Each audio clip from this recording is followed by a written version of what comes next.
Let's talk about the kind of happiness you were never taught in school. We're going to get into the hidden psychology of it all and maybe, just maybe, discover that the real path to being happy isn't about learning something new, but unlearning everything we thought we knew. Just think about it for a minute. All those years we spent in classrooms, our heads filled with facts and figures.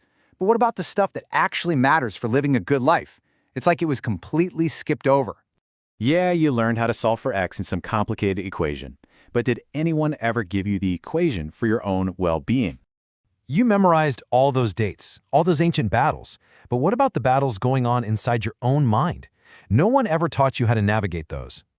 And that's the real paradox, isn't it? The one thing we're all searching for, this idea of happiness, and we're basically handed a map with a giant blank space where it should be. We're just told to figure it out on our own. So, here's a thought. What if the problem isn't what we don't know? What if the real things holding us back are the myths about happiness we were taught to believe in the first place? We're going to break down these myths one by one, using what science has known for years.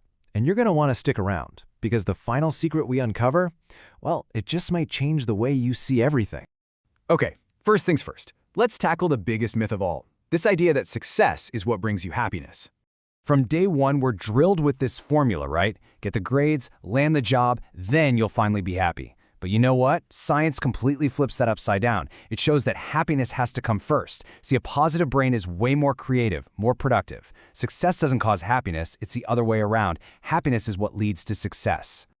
So you see, happiness isn't some trophy you win at the finish line. It's the fuel in your tank that gets you started.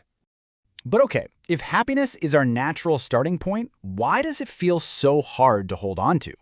Well, the answer is kind of hardwired into us, because your brain, it wasn't actually built to make you happy. Nope, it was built to keep you alive. And it does that with something called the negativity bias. Think of it as this ancient survival software that's always running, constantly scanning your world for threats. And this old programming shows up everywhere. It's why one little criticism can stick with you for days, even if you got 10 compliments. Your brain is just designed to give way more attention to the bad stuff. So how do you fight back? Well, the secret is that you have to intentionally retrain your brain's focus. And something like gratitude, it's not just some feel-good fluff, it's actual neurological rewiring.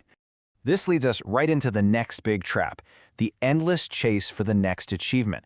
It's the reason why finally getting that thing you wanted never quite feels as good for as long as you thought it would.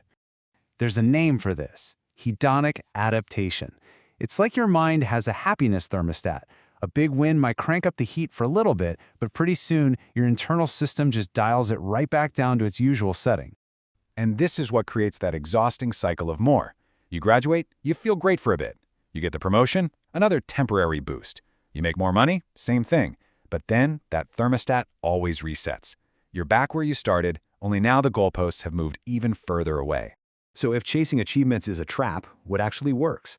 Well, one of the longest scientific studies ever conducted gives us a crystal clear answer.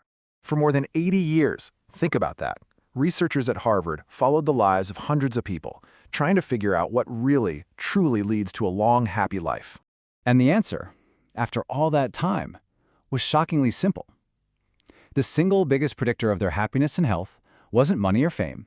It was the quality of their relationships. It wasn't about their IQ or how much was in their bank account. It was about deep, genuine human connection. The people who were the most satisfied in their relationships at age 50 were the healthiest at age 80.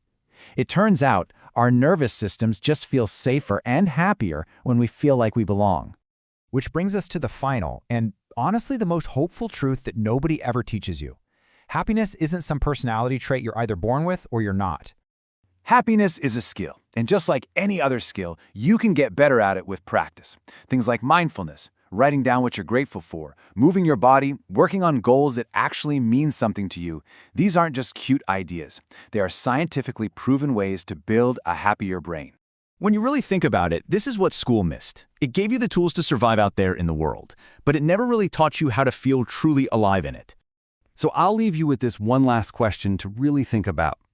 Are you still out there chasing happiness like it's some destination you have to arrive at, or are you ready to start building it right here, right now, as the very foundation of your life?